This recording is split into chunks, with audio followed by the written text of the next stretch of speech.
address any questions you have about predictive analytics. You can think of this as the free consulting segment of our webinar, Open Access to the Modeling Agency's Advanced Analytic Gurus. Senior consultants Keith McCormick and Scott Terry.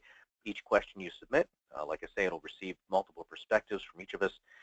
We have a few coming in, but we still have room for more. So let's start with the first one here, and it comes in from Atul. Oh, pretty popular question.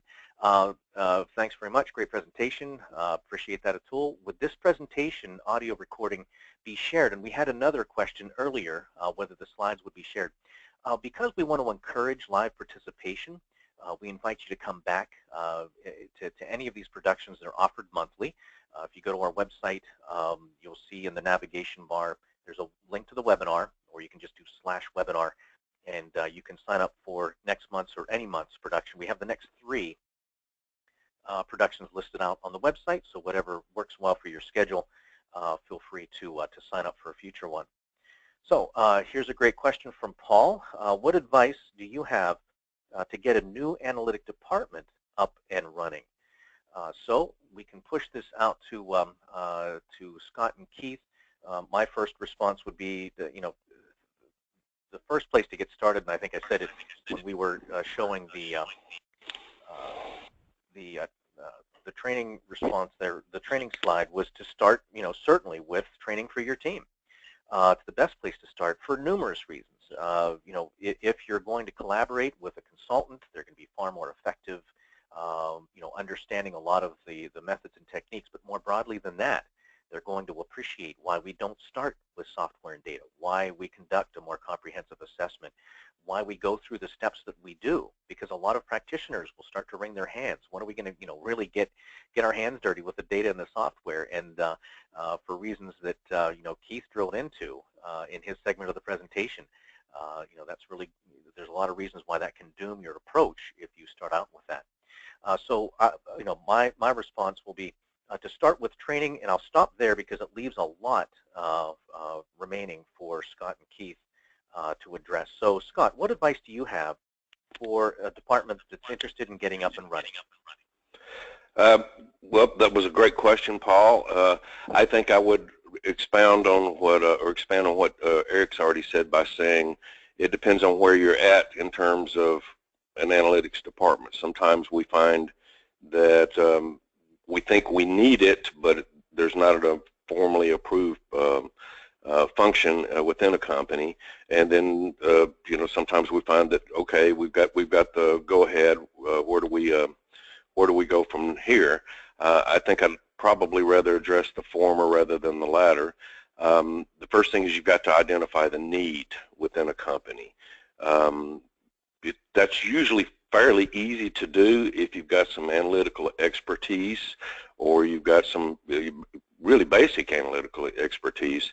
Once you do that, then start with a pilot project.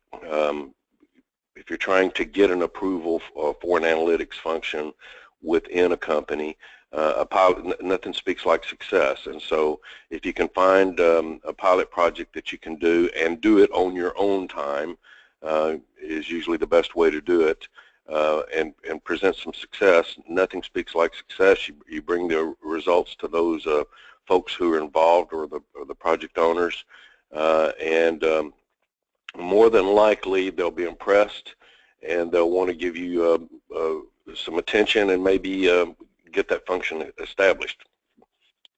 Great advice. Thanks very much, Scott. And bridging over to Keith, I think, Keith, you sometimes say, one of the benefits perhaps of a pilot project, as Scott was mentioning, is to motivate leadership if they haven't already been motivated by seeing advances of others in their field, seeing a lot of research organizations reports as far as the strides that others in the field are making, or of the bigger motivation is being threatened by direct competitors who are successfully leveraging the vast benefits of advanced analytics. A pilot project can yield some worst case results, which are usually in themselves very impressive, that can only be improved upon. So that allows them to be more intentional about what they're going to apply for standing up their practice. And as you had said in your part of the presentation, They need to be intentional about this. They need to proportion enough time to really allow the more strategic concerns to be addressed, and for the overall uh, benefits of deployment to be measured and had. So how would you expand upon Scott's with additional considerations for standing up a new analytic department and getting it running? Well, I think the main thing that I would say, Eric, is that when you're doing that pilot project, make sure that it's as collaborative as possible. So one strategy that I would definitely caution folks against would be the strategy of, let's say, using the kind of external consultant where you throw the data over the fence and then they disappear for a few weeks and then they come back with the answer. Because then what's happened is that even if that model has some value, and sometimes that kind of process doesn't yield a model with a lot of value, you haven't grown your team. You haven't really experienced the project. So one of the ways to get the most value out of that pilot project is to kind of have all hands on deck, even if it's just a few hours a week. Get those members of IT to sit in on a couple of meetings and get a sense of what the model building process was like. Look for folks that have data mining or data science books on their nightstand. Almost all organizations have them. Folks who that isn't their direct responsibility at the moment, but they have a curiosity about it, and they've been reading about it, and they've been exploring it as an area. That's the main thing that I would say to get full value out of that pilot project. Great response. Thanks for your advice. Next question, and actually there are none behind this, so I'll give a last call on any other questions. This is when the mic is open, so go ahead and think of any other questions you'd like to pose to us. But this is a fantastic question, and believe me, we can spend the balance of our 9 minutes on this alone. Steve asks, and it's not completely unrelated to Paul's, how do you change the organization's culture to include predictive modeling? Let's start with Keith this time, and just to give Keith a little time to consider the question, because I get to see these a little earlier. You know, training is certainly a way to start that for the reasons I had expressed responding to Paul's question. You know, it really reveals the capabilities, the limitations, the risks, the rewards, the philosophy of how advanced analytics is not the same as a lot of IT projects where you take the resources, you match them up with software, you get results, you apply them, and you're better for it. Analytics is different. We're looking at making a practice, an ongoing decision support system, and moving from decisions that are made from gut level to trusting those that are made from a machine learning system has a lot of implications to it. Leadership has to be comfortable with the risks imposed with that kind of change. There's subject matter experts that to some extent may feel threatened because, hey, those are the decisions I make. What's going to happen to my worth? Well, training will let them know that, you know, we can automate a lot of what the decisioning that they make and free them up to be more creative and more valuable to the organization.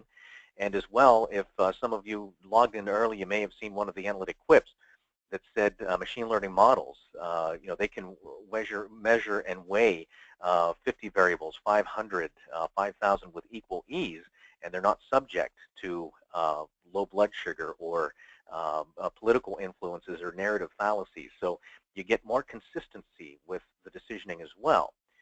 So with that lead-in, Keith, what advice do you have? Because you've got a ton of exposure to the real organizational dynamics with cultural changes that are influenced and required with advanced analytics. How do you see the change in organizational culture to include predictive modeling? Well, the first thing I'd say, while still, you know, keeping us on an optimistic tone, is that anticipate it. Organizational resistance will occur. It's not just a 50-50. It's a almost certainty that somewhere within the organization there'll be a certain amount of organizational resistance to deploying the model because it always represents change. That doesn't have to be a negative thing. You just recognize it and embrace it. The second thing I'd say is, Eric, you mentioned subject matter experts, and that's quite right, but also what we might call end users, the ones for whom the modeling predictions appear on their screen or influence their day-to-day. So, for instance, I was chatting with some sales reps at an insurance firm once, and one of them, I was basically told, well, we can get you the sales manager to have a chat, but to get the reps, they're super busy. That's going to be tough. But I pretty much insisted. And one of the reps said, well, I already kind of know who I need to talk to on my sales route. But if you could tell me about a lead where something interesting happened recently, like they had requested literature, and they're on the way home from my already scheduled appointment. That was the phrase that caught my attention, the already on the way home. We had never thought to include longitude and latitude or distance into the model, but that was really that's what was going to help them, because these were predictions that were going to populate things like Salesforce.com. So talk to the end users and talk to them early. Fantastic. Great advice as always. Thanks, Keith. Would you like to extend? Yeah, I think what I would say is, when you're talking about resistance and how do you change cultures, much like you would take the modeling process itself, I'd borrow a few things from that. The first thing you need to do is you need to define the problem. You need to understand the nature of the resistance. Once you understand the nature of the resistance, you can form a strategy to remove the obstacle to the sale. For example, it may be that somebody tried something at one point in the past and it didn't work, and the company adopted an all or nothing kind of attitude as a result of it. They might have spent a lot of money. They might have brought in some consultant who wasn't worth their weight and failed. So you have to understand the nature of the resistance itself. Once you understand the nature of the resistance, then you can write a prescription to counter that or address it.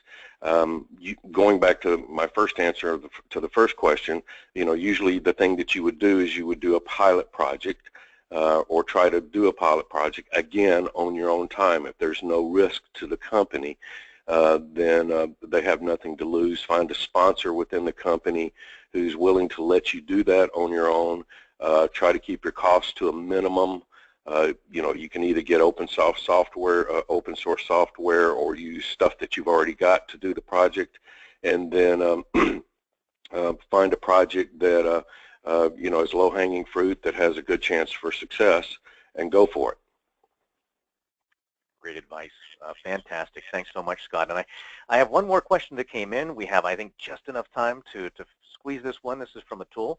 How do you prioritize analytics projects and use cases, one over the other, when it's difficult to estimate the exact benefits and uplifts? Great question, Atul. And actually, the modeling practice framework has a whole bunch of qualifiers for projects. And there's many things that we look at in combination, and it involves most of the team participants, all of those who contribute to or benefit from the analytic process, that we need to interview as well, because we have to understand leadership's motivations. We have to understand the nature of the environment for where these projects will be deployed, other limitations regarding implementation, available resources. Do they support the objective? There's a lot of qualifiers. So when we typically come into an organization, we'll find that they have an idea of 2 or 3 projects in mind. But we'd like to get them thinking, particularly their leadership, educate them a bit so that they understand the kinds of questions they can ask from the data resources that are so expensive to obtain and manage and house, and populate it to a couple of dozen, because once we go through this validation process, we'll find that there are maybe 6 or 8 that are feasible. And those are the ones that we then want to prioritize based upon a lot of information that we amassed through a comprehensive assessment. So that's my approach on how to prioritize, is make sure first that these projects are valid. Let's diffuse the bombs in advance. And like Keith said in his presentation, there is no deployment if you didn't plan for one in advance. Those are all things that we need to look at up front in a more comprehensive assessment. So let me push this out for final words. This time we'll start with Scott. How do you prioritize analytics projects? Anything you'd like to add to my reference to the modeling practice framework? Well, that's an excellent question. It's one we encounter quite a bit. I would say that you're absolutely spot on when sometimes it's hard to determine the incremental revenue benefit of a project that you might be doing. On the other hand, it's pretty easy. It's much easier to quantify the costs associated with a project.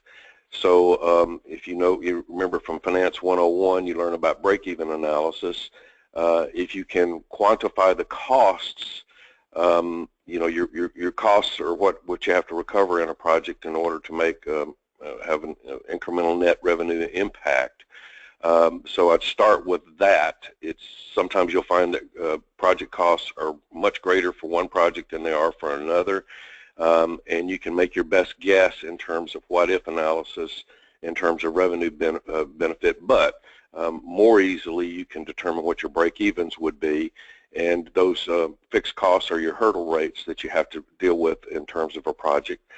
So that's one way you can look at it from a financial perspective. The second is in most companies that have a more mature or established analytical organization, modeling is just one part of a much bigger picture. You have subject matter experts and executives and management folks who participate in terms of a steering committee that you can use to help provide this information to and to get their collective input in terms of the prioritization itself. Great advice again, and I loved your earlier response as well to talk about some of the history. What are some of the perspectives they have based upon experiences they had upstream with analytics? That there may have been some things that intimidated them from returning to analytics, and there's some great perspectives to be had by having the client open up a little bit about their history, about their perspectives. Fantastic. Thanks so much, Scott. Keith, final word. I thought the cost aspect was a brilliant way to tackle it. So I agree with Scott 100%. If you have two projects that you think are of equal benefit, but you think one will be a 6-week and one will be a 12-week, then you would go with the 6-week. But I think there is a way in almost all circumstances to tackle the potential benefit at least a little bit. You don't know what the lift will be, so you don't know how much you can move the needle.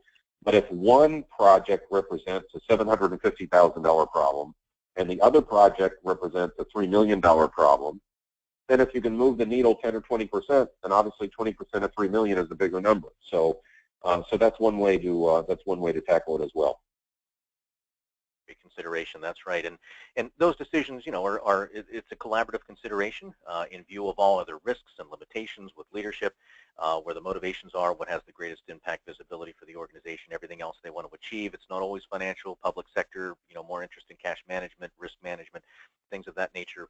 They all need to be taken into consideration and looked at in concert. So great considerations, and we are 2 minutes over. So at 2 minutes past the half hour, we better draw this event to a close. I'd certainly like to thank our attendees today for your sustained interest and your active participation, as well as Scott and Keith for your great presentation segments and the highly informative Q&A contributions. We'll follow up with an email shortly with some resources and suggestions that will hopefully be useful to you. From there, we'll hope that you'll consider joining us at a public classroom or live online training event soon. Make sure to go to the website and check out the schedule and details for next month's live online predictive analytics for the Enterprise Course Series production, as well as the full schedule of courses for the start of 2017. Now, if you don't have a training budget or your schedule just doesn't fit, but you'd like the guidance of a seasoned mentor like Scott or Keith, you might be interested in the modeling agency's Escort on Call program. Escort on Call is essentially a retainer account that provides remote open access to a TMA senior consultant. Simply open up an Escort on Call account and you've instantly added a wealth of experience and capability to your existing bench without expanding payroll, administrating complicated contracts, or taking elevated risk on larger commitments. We'll get you the answers you want, guide you through it tactically or strategically, show you how it's done, implement any analytic tasks you may wish to delegate, and then remain on call until the next time you need us. And meanwhile, when we're not actively working, you're not paying a dime. So a link to the Escort on Call description page will be among the resources included in the follow-up email. On behalf of myself, Scott, and Keith, thank you again for attending Predictive Analytics Failure to Launch. Very pleasant afternoon and evening, and this brings the webinar broadcast to a close.